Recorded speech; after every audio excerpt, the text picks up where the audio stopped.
Quiero hablar de un capítulo que es el núcleo del trabajo médico, que es la historia clínica. Cuando digo el núcleo del trabajo médico, ¿a qué me refiero? Uno va a una facultad a estudiar medicina. Estudia medicina, en los primeros años estudia ciencias morfológicas, macroscópicas y microscópicas. Estudia el cuerpo humano, los órganos, los sistemas, que es anatomía. Lo estudia macroscópicamente, lo estudia microscópicamente con la histología. Ven la célula, ven cómo está compuesta la célula. Después viene un segundo año donde pasan de la morfología, ya conocen los elementos macroscópicos y microscópicos, y el segundo año es la función, estudian la química y la fisiología. Cuáles son las interacciones bioquímicas que se producen, cuáles son las funciones de cada órgano, cómo empieza a funcionar todo eso. Después el tercer año vuelve a ser morfológico, porque en realidad estudian bacterias y estudian anatomía patológica, que es cómo se ven los órganos en forma macroscópica y microscópica deteriorados por diferentes enfermedades. Es decir, van conociendo el cuerpo humano, van conociendo cómo funciona, van viendo cuáles son las alteraciones infecciosas y no infecciosas, y cómo quedan los órganos, conocen las enfermedades. Después llega la semiología, que es el examen médico y la medicina interna, que estudia específicamente las enfermedades y cómo se van alterando. Lo hace de forma general y después especialidad por especialidad, con un último año que es la práctica final obligatoria, donde toman contacto con el paciente. ¿Qué es eso? Es el trabajo médico. Desde lo que yo estudié en la Facultad de Medicina durante 6 años, en forma extensa, con muchísima carga horaria, una de las carreras que yo creo que más carga horaria tiene por el tremendo tiempo que tenemos en leer tantos libros. Y después viene el trabajo médico. Y el trabajo médico a veces no tiene mucho que ver con todo lo que yo estuve estudiando. Y la pregunta siempre sale, ¿esto que yo estudié alguna vez lo voy a usar? En realidad, el mecanismo de pensamiento, el mecanismo de pensamiento cuando yo logro hacer un diagnóstico y mi cabeza empieza a funcionar como la que tiene que funcionar en un médico que trabaja de médico, tuvo que haber requerido, mientras yo fui madurando desde los 18 a los 23 años, 24 años, lentamente en incorporar esos datos.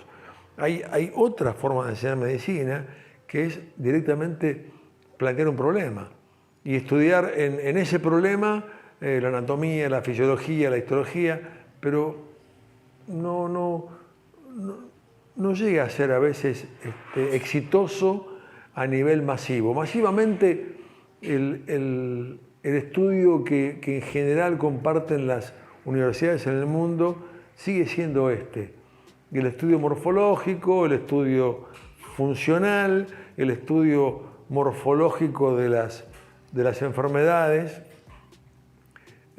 y después queda el trabajo médico.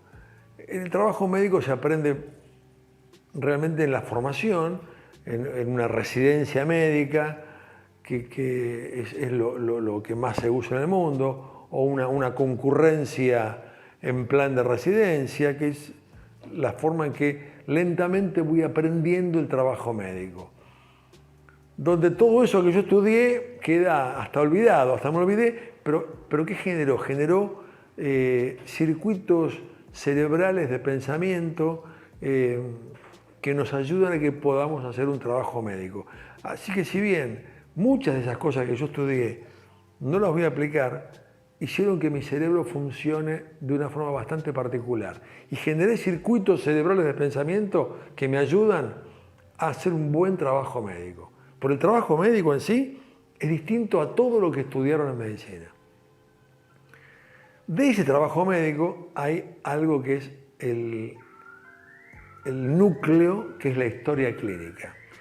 Cuando yo desarrollo una historia clínica, yo desarrollo un punto primero que es la filiación del paciente. Digo, ¿cómo se llama? ¿Usted dónde nació? ¿Usted qué edad tiene? Pero cada pregunta de estas tiene un sentido. O sea, si el paciente me dice que nació en Santiago del Estero, es una zona endémica de Chagas. Si me dice que nació en el Chaco, es una zona endémica de paludismo. Si vivía en el campo, vivió en el campo, o siempre vivió en la ciudad, me va a hacer pensar que tuvo contacto con algunas enfermedades endémicas y parasitarias, ¿sí? Si me dice que nació en Río Negro y estuvo trabajando en el campo, es una zona de altísimo índice, no diría endémica, de hidatidosis. Entonces, cada pregunta que yo hago tiene un sentido. Acá le pregunto el nombre, el apellido, le pregunto la edad, ¿sí? Hay una edad, hay una edad cronológica y hay una edad biológica. Un hombre puede ser que tenga 50 años, pero parece biológicamente mucho mayor. Si yo veo un hombre que me dice que tiene 50 años y a mí me parece que tiene 60, es un hombre que tuvo una vida poco cuidada, o puede tener alguna patología que lo esté deteriorando. Entonces, no es que yo pregunto cosas por preguntar, pregunto cosas con intención de empezar a reconocer algunas situaciones. Hay algo fundamental que es el contacto. El contacto es el teléfono de un familiar. Es fundamental que yo a ese paciente lo tenga contactado. Cuando lo filio y le pregunto dónde nació, cómo se llama, qué edad tiene, dónde vive, y le hago alguna pregunta si vivió en el campo o siempre vivió en la ciudad, con esa intención que recién les comenté. Y el contacto es fundamental, porque ese señor, yo quiero saber si vive solo, si le pasa algo, a quién llamo, si esto llevó a una internación y debo tomar una decisión, yo debo tener un contacto. Esto es trascendental, el que yo pueda estar contactado con alguien de la familia. Entonces,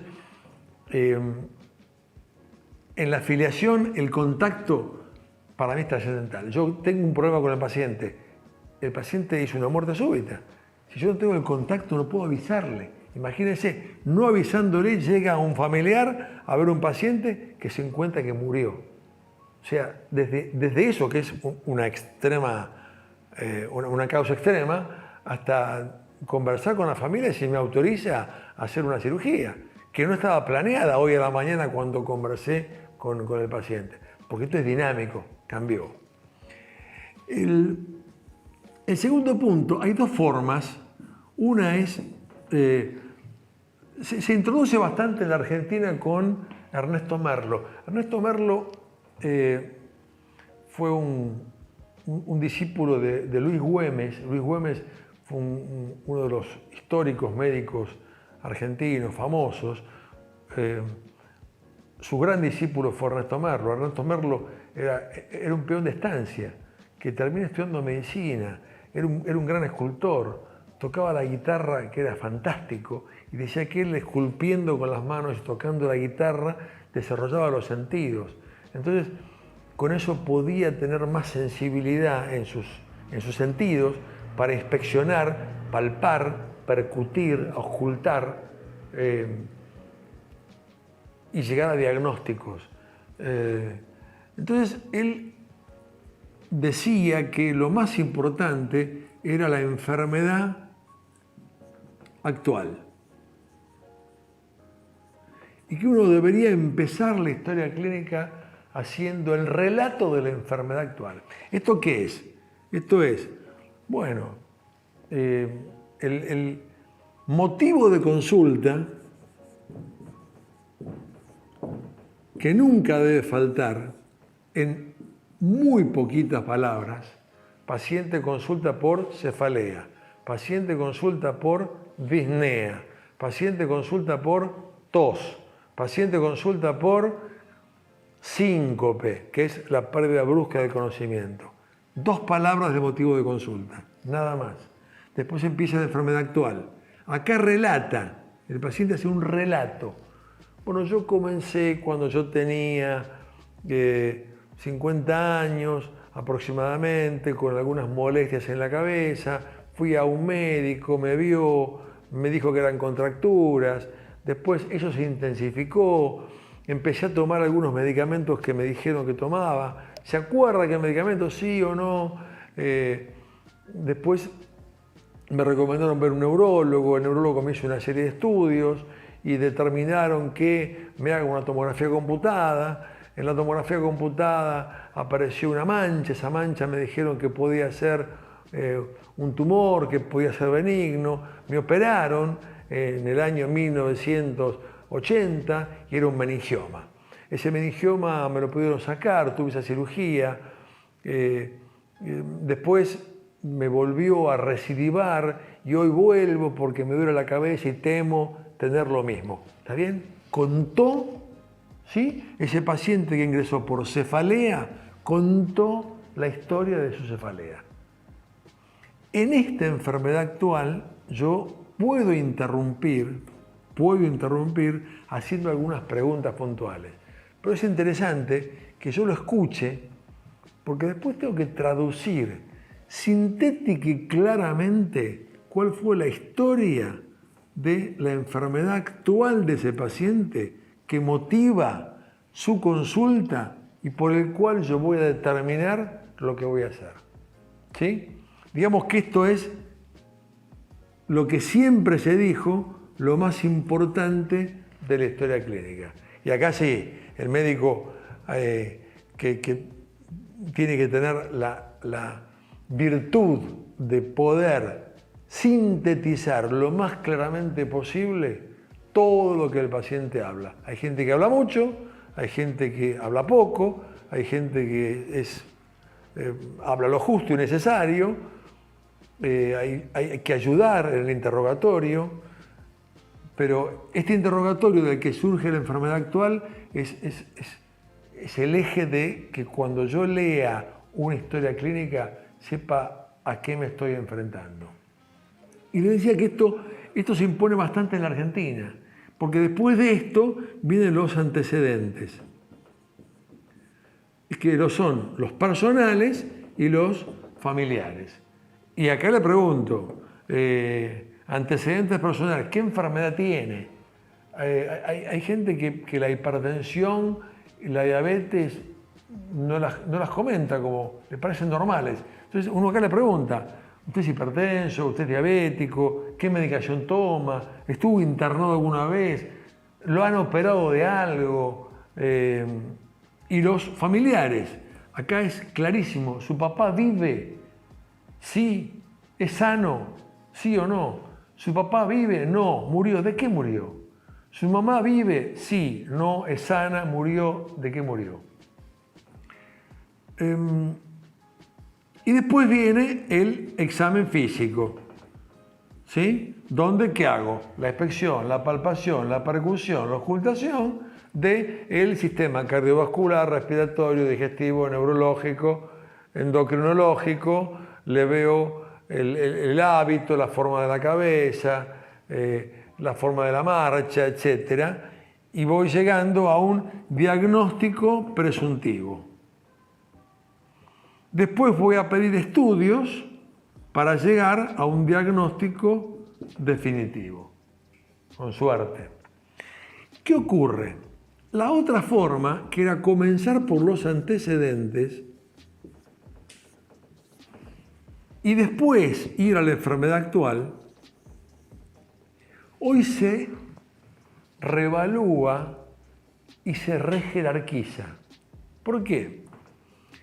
Por la aparición en el mundo del genoma. La inversión que hace Obama en Estados Unidos en salud fue monstruosa. Con el proyecto Genoma y la posibilidad de codificar el genoma humano, pasaron 20 años y hoy tenemos un acceso a la genómica. Como tenemos acceso a la genómica, esto que son los antecedentes tuvo una relevancia trascendental.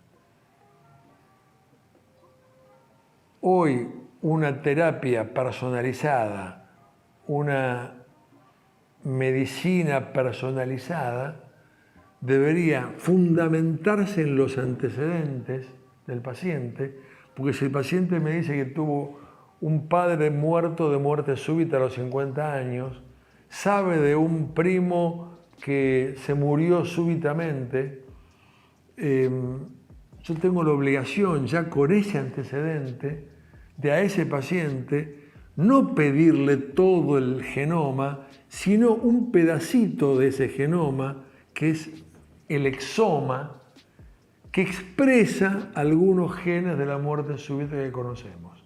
Esto no es caro, esto se hace, esto va a ser seguramente cuando ustedes lleguen a ser médicos una práctica habitual, ¿sí? Donde el antecedente del paciente va a tener quizás tanta o más importancia que lo que me está contando. Porque la medicina está cambiando en base a la tecnología. Y el genoma, que en los años 2000, al borde del siglo XX, fue la gran revelación, pero lo veíamos como una cosa imposible de acceder, hoy accedemos.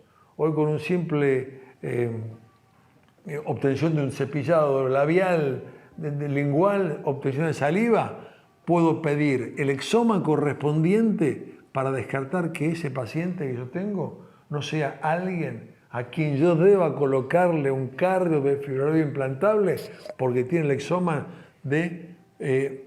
muy expresado en su miocardio de muerte súbita. ¿O no? Imagínense que yo estoy haciendo prevención de su hipertensión, de su diabetes, de su ácido úrico, le cuido su endotelio para que no haga un infarto o un accidente cerebrovascular, pero los antecedentes familiares son de cáncer de colon. Entonces, en ese paciente yo debería ser muy profiláctico, muy obsesivo en que con lo que marcan los antecedentes, exoma o no de por medio, estar muy atento a que tengo más posibilidades de un cáncer de colon de cardiovascular. ¿Sí? Paramos un segundo acá, dejando claramente que hay dos formas. Lo que se hace en el país, que es empezar por la enfermedad actual, lo que antes se hacía en el mundo, que es empezar por los antecedentes, que hoy está revaluado. Gracias.